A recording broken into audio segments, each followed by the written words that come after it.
Hello guys, magigisa muna tayo ng bawang sibuyas. Saguluto tayo nitong utan. Kilala niyo ano itong utan na ito? Tapos lalagay natin ng alpit sarap. Alpit sarap at saka ito mamasita at lagyan natin ng tubig ng konti.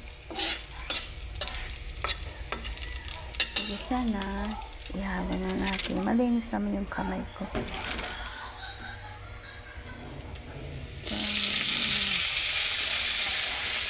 Ito yung ulam namin ngayon. Paki-like, pag-share na lang po sa video ko. 40 this video pala. Haluin lang natin.